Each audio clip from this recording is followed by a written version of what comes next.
Welcome to the Art of Procurement podcast with your host, Philip Eidson.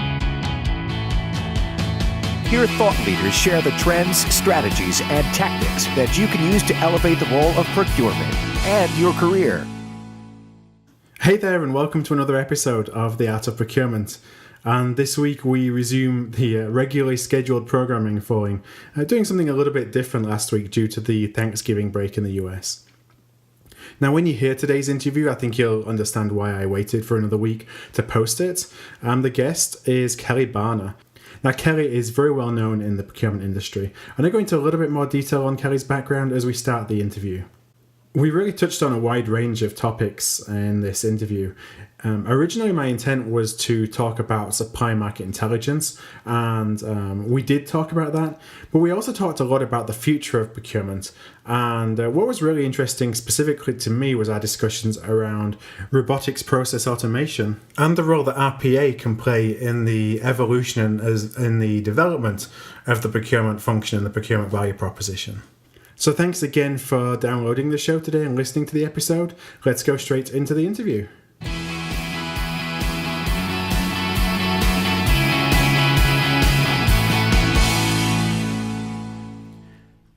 So welcome to another episode of The Art of Procurement.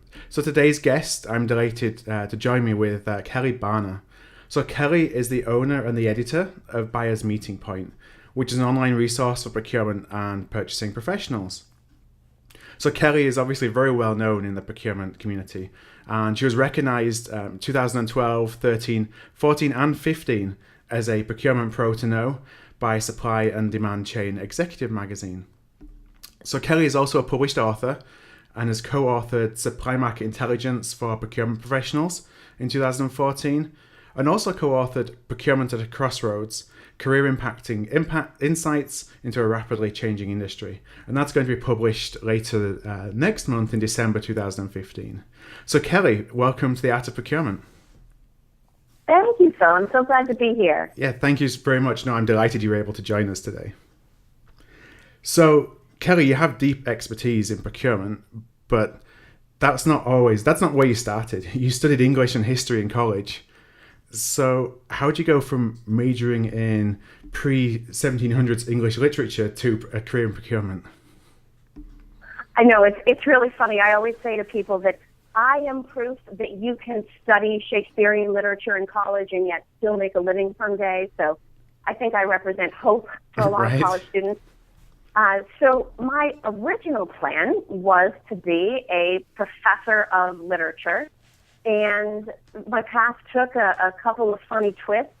I actually ended up leaving undergrad and going directly into a graduate program for library and information science with the idea that I would work in a corporate library, which I did for a little over a year. I actually worked as part of the knowledge management program at a Dutch-based company called Royal Ahold, which has an Ahold USA operating unit based here in the U.S.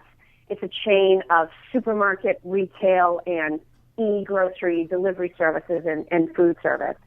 And let me think the timeline. Just shortly after, it was 2001, 2002, Ahold unfortunately had sort of an Enron-style accounting mishap, and the company had some troubles, and so they immediately started axing every function which wasn't operationally critical. And go figure, knowledge management fell into the not operationally critical bucket. But to my good fortune, I had started a company-sponsored MBA program.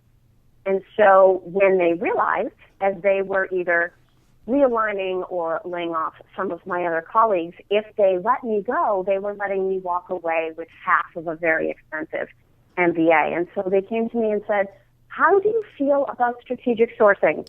And I was 23, and so I said, I love it. Will you pay me to do it? And I went straight to my computer and started Googling to figure out what on earth strategic sourcing was. But I love it. It was a great fit, and I have never looked back. It's funny that seems to be kind of the origin story for so many people in procurement, that it's not necessarily something you grew up thinking, that's what I want to do as my career. but you find it. And yeah, it's kind of a toss-up. Do I want to be a ninja or a procurement analyst? Right. It's kind of a tough choice when you're young. I know, but then when you get into it and you think, actually, this is pretty cool.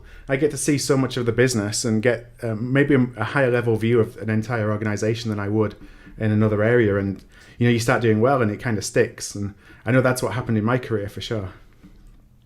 No, it is. And it's actually interesting that even after I landed within procurement, my uncertain journey sort of continued.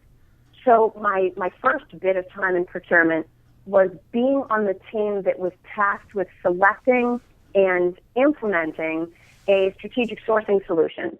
So there wasn't really anything in-house. They did have spend analysis, but we were coming up with the RFP and then vetting the different solutions that were available at the time. Then we selected and rolled it out. From there, once the implementation was done, I actually went over and worked. It was a category-driven team. So I was assigned to hired services, which was another stroke of good luck. I actually didn't source anything that was a product until years after I had entered sourcing. So I've never been sort of constrained by the mindset that some people have that services are somehow different and therefore hard. And after I finished my MBA program, there actually wasn't a ton of opportunity at the time internally. And so at that point, I switched sides. Some people would say I went to the dark side. And I worked as the Associate Director of Consulting Services at Emtura for a few years before they were acquired by IBM. So first I did it from the user side. Then I worked at a solution provider for a number of years. And now I'm getting to look at the industry from a third perspective, which is sort of the news and media and thought leadership side. And it's actually interesting that you have experience on both sides of the table. I think that if people have the opportunity to do that, it's really valuable because it gives you more of a kind of overall perspective on the value that procurement can deliver, but also in kind of selling the value proposition of procurement. It's something you do a little bit when you're on the corporate side, but when you go into the service provider side, that's really a huge part of your role. And it makes you think differently about what the value proposition is because you've got to sell that so aggressively to be successful. That's absolutely true. And so when you, so now you are the owner and editor of Buyers Meeting Point. So could you just give a little bit of an overview of what that is? Sure. So I think the best description I've actually heard anybody else offer up of Buyers Meeting Point is that we serve as a filter. So the site was originally started with the idea that education or professional development is incredibly important to procurement and to some extent should be procurement specific for people in the field. Mm-hmm. But that there are so many resources out there that second objective, somebody needs to pull those all together and evaluate them for being current enough and relevant and high enough quality so that when someone who is in the trenches doing the work realizes that they need a resource, they have a place where they can go and connect with the information that they have. And as our collection of information, which spans books and blogs and events and news and information about solution providers, whether on their own sites or social media.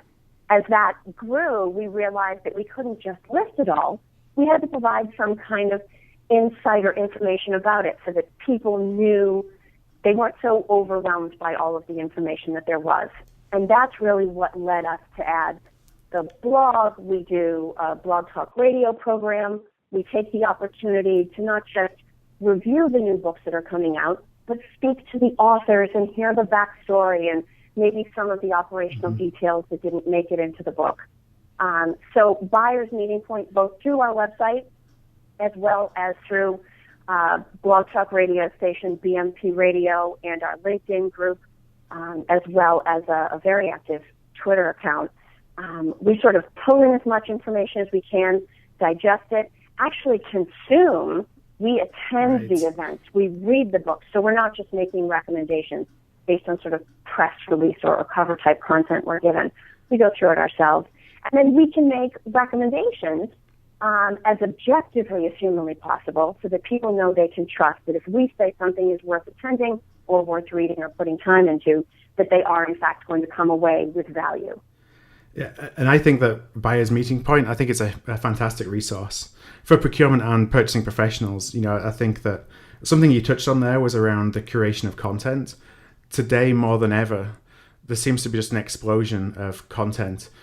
You can go on Twitter and go to a procurement hashtag, for example, and there's article after article after article. And you go and look into that, and some of it's good and some of it's, for the want of a better word, filler. And it's really hard for you to actually be able to know what's valuable content and what's not so valuable.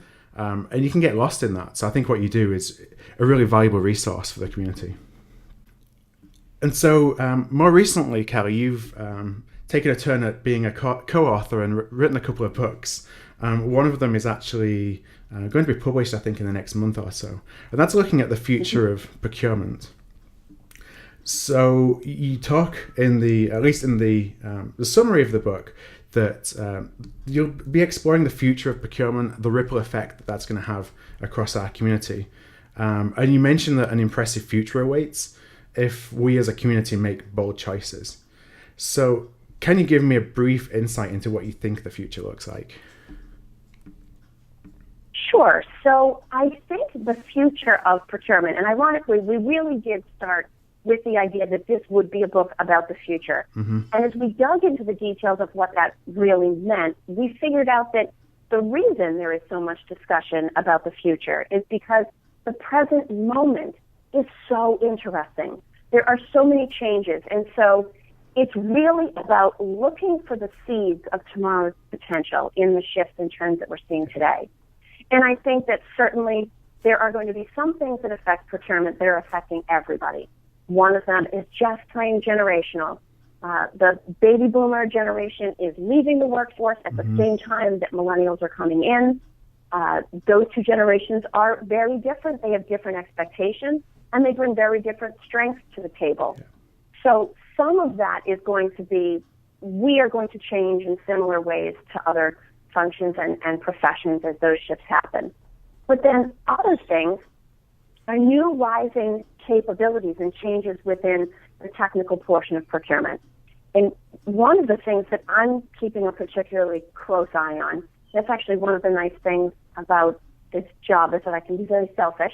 Right. If something is interesting to me, I can follow it. Yeah. But is this idea of robotic process automation. Mm-hmm. And for anybody that's not familiar with it, they're actually robots. Don't panic. This isn't like an actual Terminator Rise of the Robots.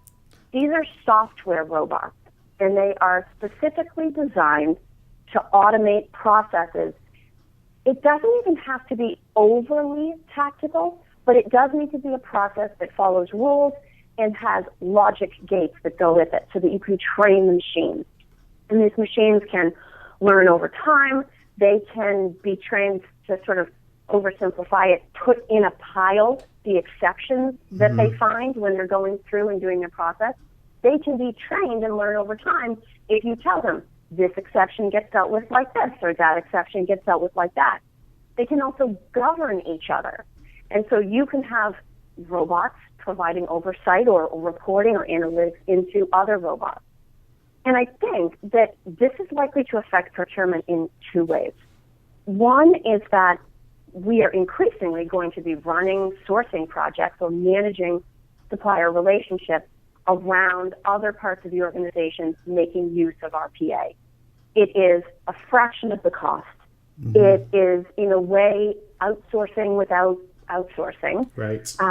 And it's very consistent. It can be 24 hours a day. It's not limited by human limitations. So that's the one way that it's going to affect us. And the other way that I think it's going to affect us is that we are going to become consumers of robotic process automation. There are a lot of things within the world of procurement that are very good candidates for automation. Not everything. Again, a second, do not panic. You're not going to be replaced by a robot. But I feel procurement has struggled for years with this idea that some of our work is tactical. Yeah. And I think there's been too much negativity towards that because tactics are incredibly important. Strategy may be high-minded and sort of regarded as prestigious, but it doesn't generate results without tactics. And so you do have to have both. But some of our work that is tactical and can be automated, if we can make use of something like RPA, we can automate those processes while avoiding the fear of dealing with, oh, we've outsourced part of our work, and so the rest of the organization should consider outsourcing the rest of us. Mm-hmm. Certainly there always needs to be some people in-house. But I think it's going to be an amazing thing that's going to give us opportunity. So the combination of generational shifts, things going on with automation, and then the fact that the technology procurement has leveraged for so long in going through the SaaS delivery model, availability in the cloud, more and more technology is becoming acceptable. You no longer have these divides between, oh, well, why would I work with this tiny little new vendor? That's too risky. I must work with this very large established vendor. Not really the case anymore. It's leveled the playing field in a lot of ways, which opens the door to innovation because you have these new companies that haven't been around as long, but may have fantastic ideas or may not be saddled with the baggage of their past or had to migrate solutions from one model to the next. And so I think we're also going through an amazing time of evolution on that front. And all of these things are converging that if we can be ready and enthusiastic and roll with the changes, the opportunities are huge. That's really kind of very interesting on the RPR side, particularly because I hear more and more about robotics process automation. And it's turning from something that was very conceptual into something that I think is becoming real. Yes. How mature do you think it is? Is it something that there are service providers out there who are able to help you lever RPA today, or is it something that maybe 12, 24, or even 5 years out into the future? Oh, there's no question. There are companies out there today that are providing these solutions, and they're effectively software design companies. You don't tend to hear software discussed anymore as much. We talk about apps and solutions, but they are effectively writing a program that's on some kind of pre-existing platform, but does the task that you need with the output you need and follows the rules that you establish.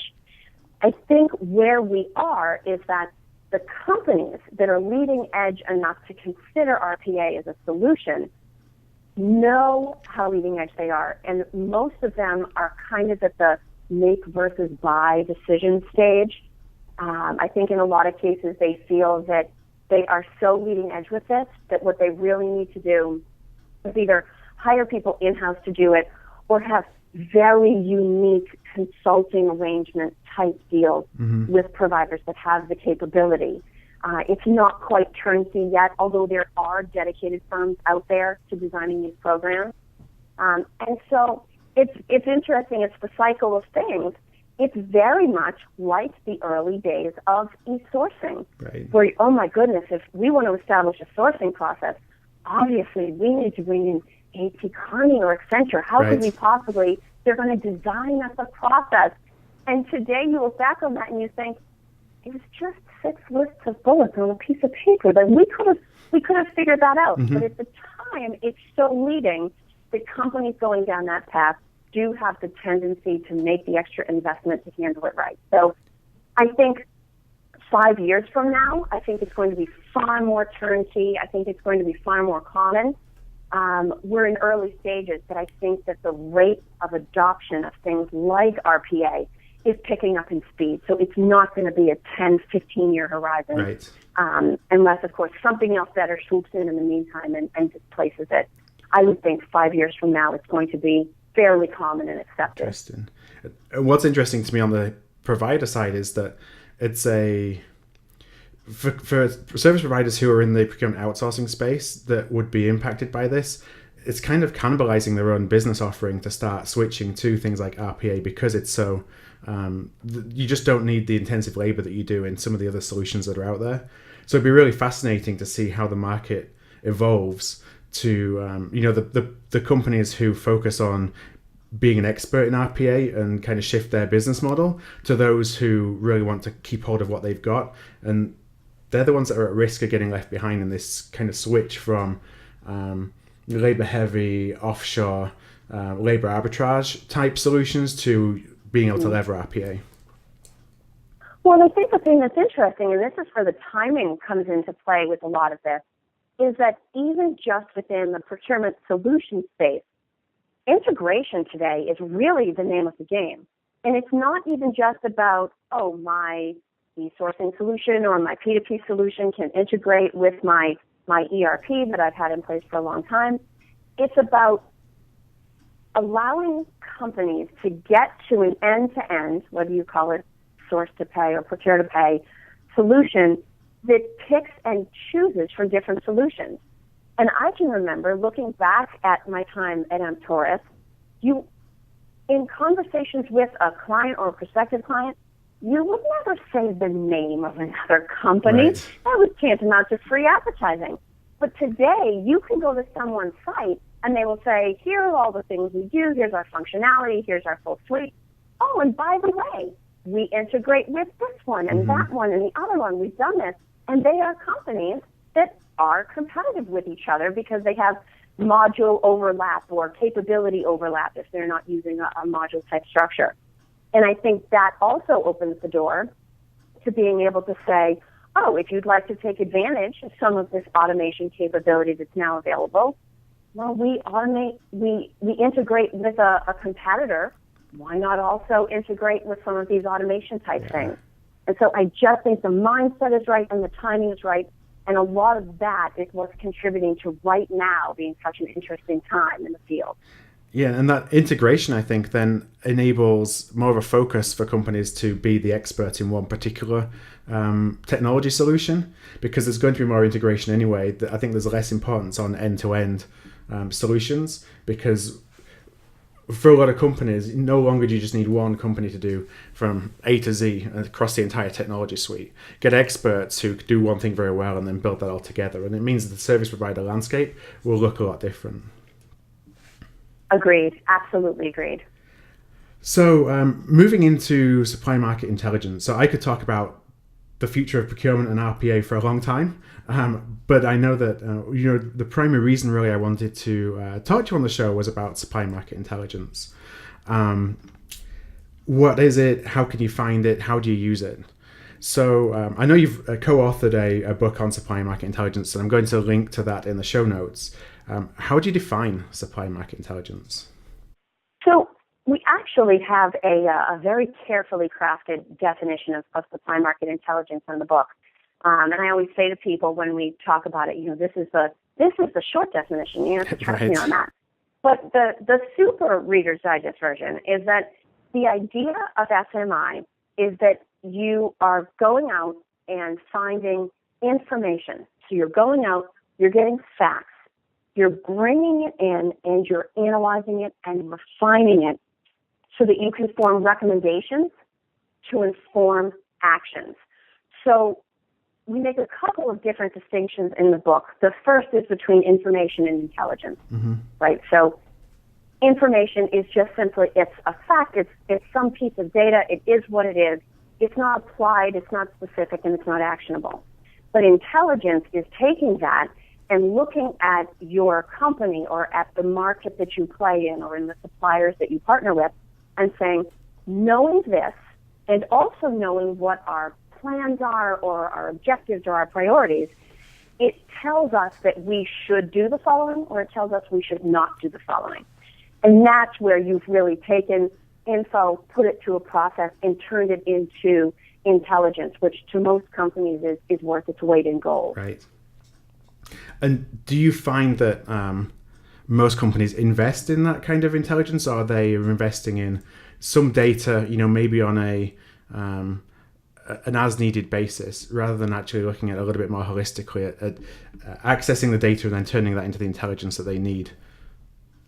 It's definitely category specific. In a lot of cases, the information that you would pay for, I think the best example of this is Platts data.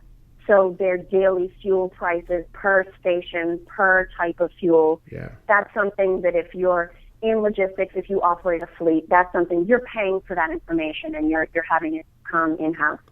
But most companies, especially for the majority of the spend that that procurement is dealing with, there is not a class alternative, and there's also not the appetite on the part of the organization to invest in it. So even very generalist services like a Dun & Bradstreet subscription or access to the news portion of LexisNexis, so many people see that as, well, I'm not a lawyer, I don't need to pull up case history. Right. But the Nexus portion, the news in LexisNexis is amazing. But these subscription costs are a lot of money. And so many procurement organizations either don't have access to them or do not have the people that have been professionally trained to get the value out of them, even if they were willing to fork over the money for the subscriptions. And so basically what we've said in the book is that, no, are we suggesting that you can read this book and then, go head up research at an analyst firm? Right. No, that's not really the thing. But what we're saying is with a little bit of process discipline and a master plan and a sense for how to vet information, you can be a heck of a lot further ahead than you are right now with really no investment other than your own time and effort. And the idea is that it should be enabling because there is no question that procurement and the decisions that they make and recommend are affected by external factors. And it's really about ensuring that those external factors are discovered and brought to bear wherever they can improve the decisions that the organization makes. And so why don't you think that a lot of companies understand the ROI for investing in supply market intelligence? If I had to guess, I would say that it's because so many procurement teams have started by managing a very narrow, low-value potential portion of the spend. Office supplies is sort of the classic example. And if you're going to start with that kind of spend, over time, obviously the goal within procurement is to $1 at a time conquer the universe in terms of what we're managing. But I think it comes with it this idea that why would you need those expensive things? I think if you were to design a procurement team from scratch today and set their objectives as being strategic and value-oriented and having both top and bottom line impact, there would be no question. Of course you need access to some kind of information or services in order to do what we're asking you to do. Right. But things have a way of just changing over time, and I think it's hard for organizations to change their perception of not only what procurement is and who they are and what they're capable of, but also what they need in order to deliver what the organization is looking for. And fortunately, it's another benefit of timing. We're in a place today where there is kind of an expectation that most information will be available for free on the internet. Right. Certainly, you can still pay thousands of dollars for analyst reports, or you can sign up for an expensive service, but an awful lot of information is available. The difference is you have to substitute your own effort for the filtering that goes into something like a Dun & Bradstreet, like a LexisNexis, because you have to look into, most obviously, the date. Is it current enough? But who wrote it? Why did they write it? Were they well informed? Did they do their homework? The good news is somebody has to do that work if the organization is going to benefit and have access to the intelligence. And the case that we're making is that procurement is positioned perfectly to be that team. And by simply starting to do the work, it's a way of seizing an opportunity and improving not only what they're capable of, but also how we are perceived by the rest of the organization. Yeah, I think it's very powerful in being able to show actual intelligence around what you're buying, around the categories, the products or services, rather than letting the market define the information that they share with you, which is essentially what happens when you don't have access to supply market intelligence. You're trusting the market to tell you what you think you need to know, whereas it's really what they want you to know.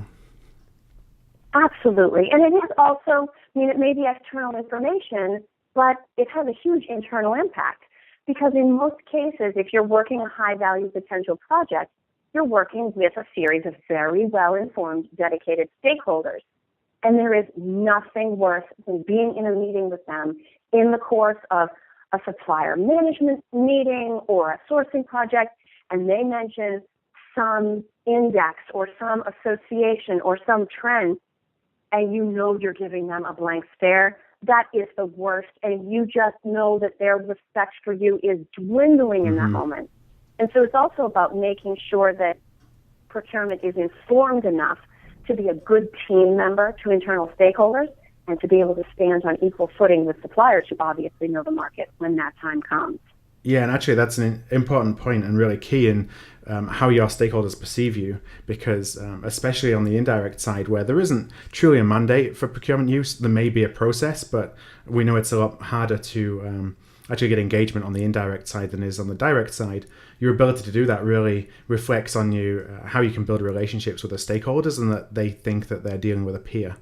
The moment that you kind of show to them that you don't really understand their business and the pricing factors or the intelligence that they're thinking of when they're wondering about how best to lever a supply base to achieve what they want to achieve, then it shows that you're really there to help with a transaction, not to help drive a strategic agenda. And it keeps the, I don't like the idea of power balance, but it's sort of the best dynamic idea I can come up with to describe it. You do, in fact, even if people have different roles and responsibilities, you do want everyone on a cross-functional team to be equal, because otherwise the perspective or the function that you represent is underrepresented on that team. And so being able to stand toe-to-toe, and no, you should not be informed on everything. The idea is not to say to them, oh, I could have done this on my own because I did all this reading. There should absolutely be times in that kind of a conversation where you say, you know what, I want to back up. You said something. I need to go learn more about it. Can you give me that information again, or tell me where to go to learn more about that? That is perfectly acceptable, but you need to demonstrate that you've made the effort up front to make every single meeting as productive as it can be. In a past interview on the Art of Procurement, I spoke with an executive sales leader and sales coach, and asked what the trigger points were that sales representatives looked for in procurement people to understand whether they're an enabler and whether they can help drive a strategy, and whether they're really closely aligned with the business or whether they're just there to place a purchase order.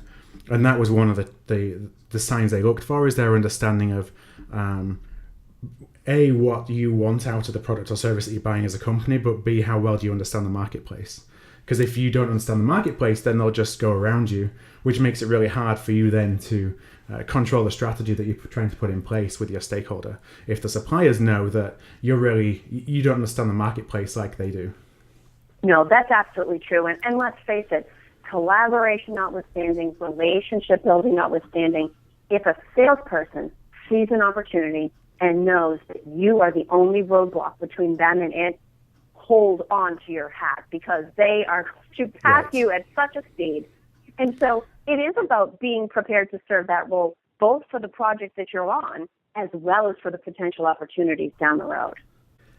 And so do you recommend in the book a framework for how you would essentially go and acquire the supply market intelligence that you need, and how you go and collect it, and maybe where you should look? Or do you have any guidance or tips to a professional who needs to do it for a particular area of spend or a category and they don't really know where to start? Yes, absolutely. So one thing I will say, plug for the book, my co-author Jeanette Jones is amazing with research. So if I'm predominantly procurement with some library science in my background, she is a rock star library scientist, corporate researcher that has spent most of her time supporting procurement. So the second half of the book is all the resources that you would need, the places to go, the kind of information they offer, whether they're free or whether they require an investment. And she does it both generally as well as by category or industry. So I will not even attempt to go into the details of that. Right. Super kudos to Jeanette. She really nailed that part of the book. In terms of the process, one of the things we talk about at the very beginning is sort of, especially if you haven't done a ton of it, the paralyzing fear of a blank page. So if you don't know a lot, how on earth do you get started? And one of the suggestions that I've made is that First of all, it's just about getting started. So the initial part of the process, we call it research, read, and refine, is iterative. You're going to go through it a number of times. But it starts, most specifically, with a quick and dirty search. And so I actually advocate going super old school. Get yourself a piece of paper and these nifty little things they have called pens.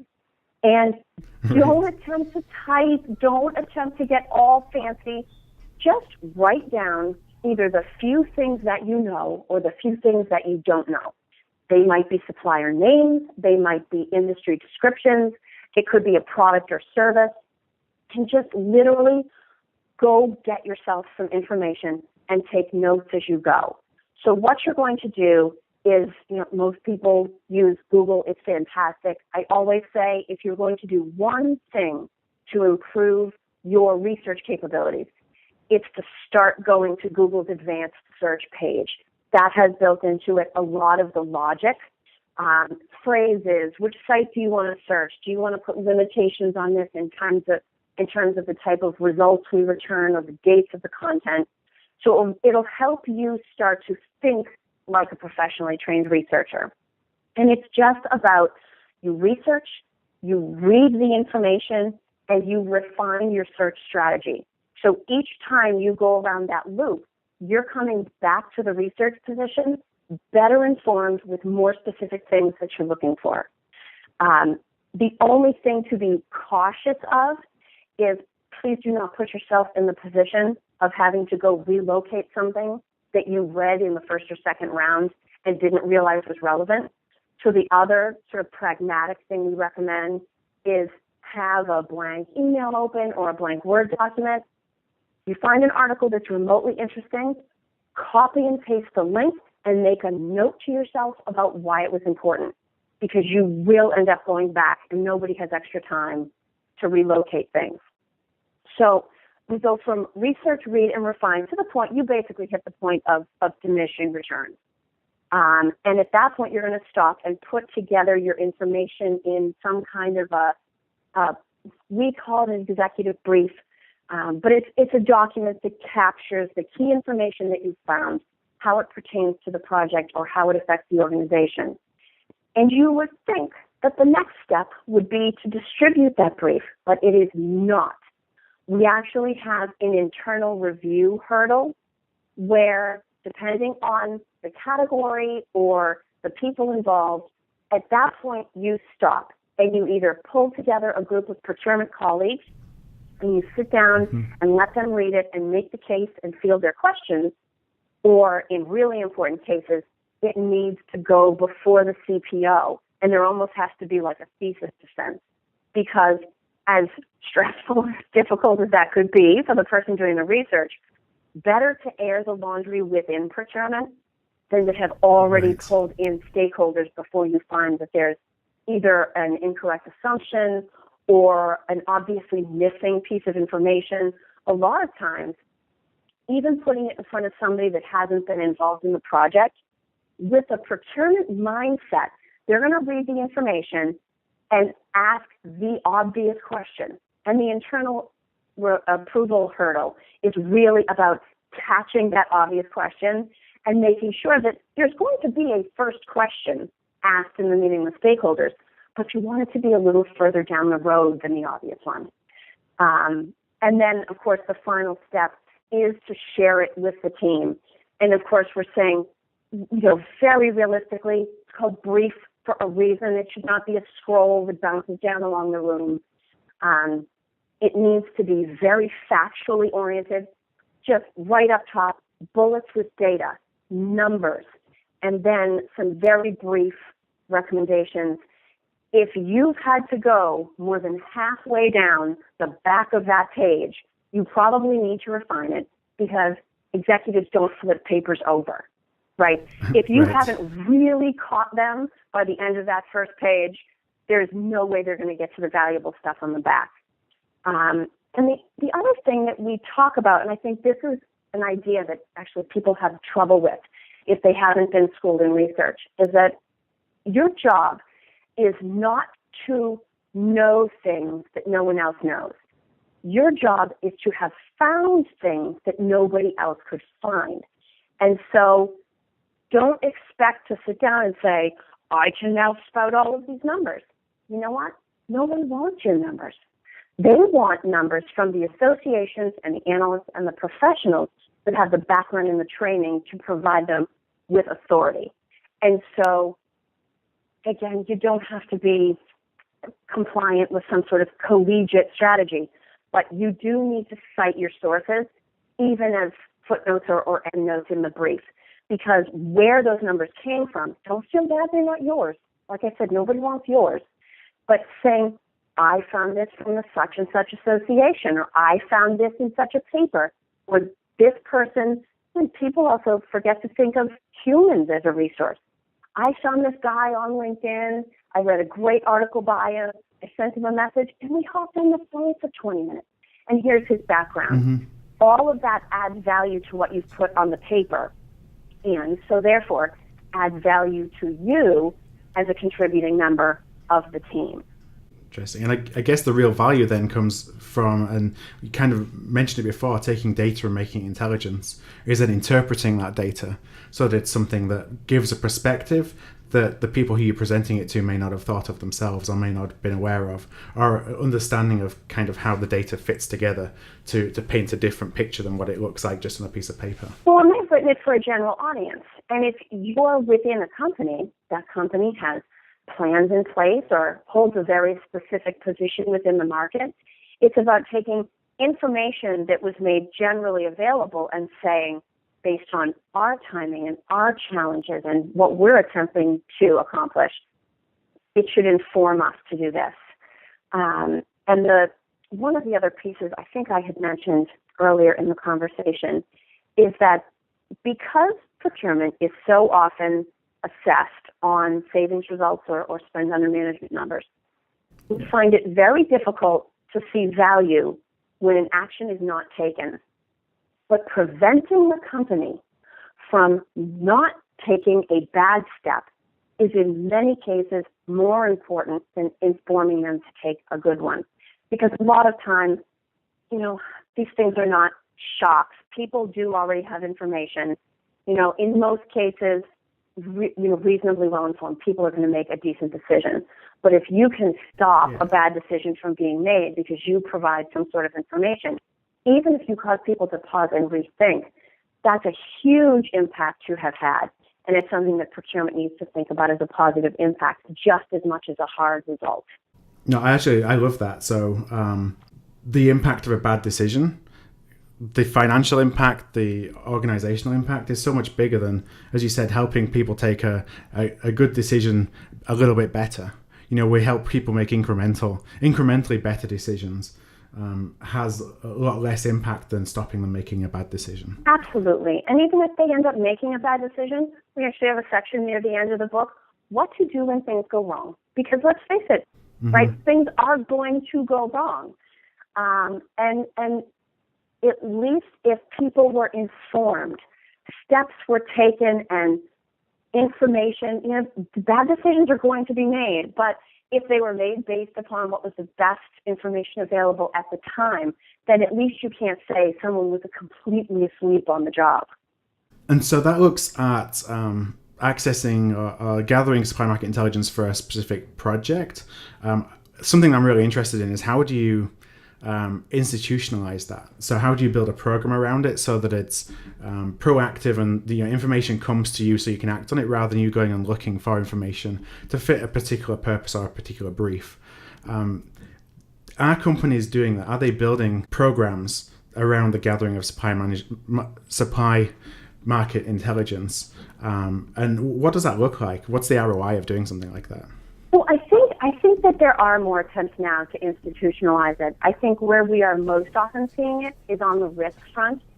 So you can bring in a solution that may or may not integrate with your other procurement solutions where you flag suppliers or industries or locations that are important. And so therefore it's being monitored for you in the background on an ongoing basis. More simply speaking, you can establish Google alerts. I think more broadly, procurement just needs to be well read. I think information is so much more, or I should say events are so much more connected now than they have been in the past, that something like religiously reading Construction Industry Quarterly, I mean, of course it has value, but you need to be reading general business publications, general news sources, to help make connections and see trends that are rising in areas that you would not expect to affect the spend that you're managing. So that's part of it. I think the area that has been a traditional structure for this is the Category Playbook. People talk about the Category Playbook like it's, the Holy Grail. And I think the challenge of them, first of all, no one ever seems to have seen one. And I think it's typically because if you're going to make a decent Category Playbook, you are going to guard that as jealously as you possibly can. You're not going to share it on a webinar. You're not going to present it at a conference. That's internal information, and it needs to be protected. But I think the bigger thing about it is however you store the information, it needs to be alive and it needs to be connected. So putting together, I can remember days of people putting together Category Playbooks that were actually books in a binder. And you think about that now in terms of how it would mesh with not only the speed of change and news and information, but also the physical location of the people that need access to that information. Nobody wants a series of dusty binders up on a shelf. You also don't want to save it in a way that requires you to create additional work. And so if you were going to put relevant spend data or supplier information in a binder like that, why not, to use your word about institutionalizing it, make sure that there's either a report or a bookmarked view that's saved within the spend analysis solution so that other people can get to it. They're looking at your same parameters, but they're seeing them refreshed with the most recent transactions and data available. And so I think it's less about designing a way to create a thing, and it's more about making a path that other people can follow and that you can use to justify where you're standing in the moment. It's about wearing something down that people can follow. And then, truthfully, owning it after the decision is made. There does need to be some ownership. I think it's fantastic for the teams that can dedicate someone to research. I mean, you're really sitting pretty, but that's not a reality at a lot of organizations. And so it does become a shared task that people need to step up and contribute to. Something that stood out to me as you were talking then is how this is an opportunity for robotics process automation. So there's so many data sources out there that you can pull into. Once you've identified the right sources and the right information that you need, you can automate that into, whether it's into a dashboard or whatever it looks like, but you can take a lot of your human element out of it so that you're getting access to the actionable intelligence or data that you need without having to invest a bunch of time. And that seems like it's one of the key benefits of something like RPA may be able to bring. No, it absolutely does, because not only are you going through the process of saying these are the things that I want to monitor, you're going through the process, which is beneficial in and of itself, of saying, when do I want someone or something to raise their hand and say, you need to take a look at this? And so it's about, if you're watching for disruption or if you're watching about a new player coming into the space, the nice thing about this is that it forces people to start thinking bigger in advance about anticipating events or anticipating changes that could be good or bad, and putting parameters in place that establish their risk or tolerance threshold. But of course, in order to establish those, you need to have had the conversation and figure out what your risk or tolerance threshold is. And even those conversations not only contribute to the procurement being better informed, but as we've been saying along the way, change perception of us and what we're capable of for the better, because it demonstrates a big picture mindset. And so I'm cognizant of time. We've had a really interesting and full conversation that I feel we could go into a lot more detail actually, but we're touching on the probably 50-minute mark. So what I want to do is just open it up. And if there's anything that I haven't asked that you think is really valuable to the listeners around supply market intelligence and how you can access it and how you can use it to basically create value for your stakeholders and for your company, is there anything that I've missed that you would like to touch on? I think the only thing that maybe we haven't talked about and that I feel is so important, but it's much like this idea of a net result being a step that wasn't taken, that people kind of struggle with it. I think more time needs to be carved out of procurement's schedule for sort of like intellectual pursuits. Carve out time to read. And this is not about, reading about the Kardashians. This is literally, you are following things that aren't even connected to your category. And that's where, I joke about the Kardashians, but I think there's this stigma about reading news online at work. People are going to question, it's the difference between you could show up 2 hours early every day, but nobody's going to give you the same kind of credit they do if you stay 2 hours late every day, because no one wants to stay late. So getting away from the stigma that reading to be informed is somehow waste of company time or misuse of resources is something we need to get past. And I do think that an easy entry point is getting an online subscription to something that's a minimal cost. You don't have to go all the way LexisNexis. Get a Wall Street Journal subscription that people can share, or get access to that kind of information, even in print form. If your team happens to be all co-located, make sure that every day the newspapers come in and are spread out on the break room table or the conference room table. There should be an expectation that the group is going to be informed, and that if something interesting is found, even if it's journal, that it gets shared. That's absolutely critical as well. And so whether it's saying to people, this article is super fascinating, I want to share it with you all, and circulating it, or calling everybody together for a 30-minute coffee break to talk about a news story, I think making it a collective effort not only improves the results that you get, but it has a way of making sure that it continues to happen.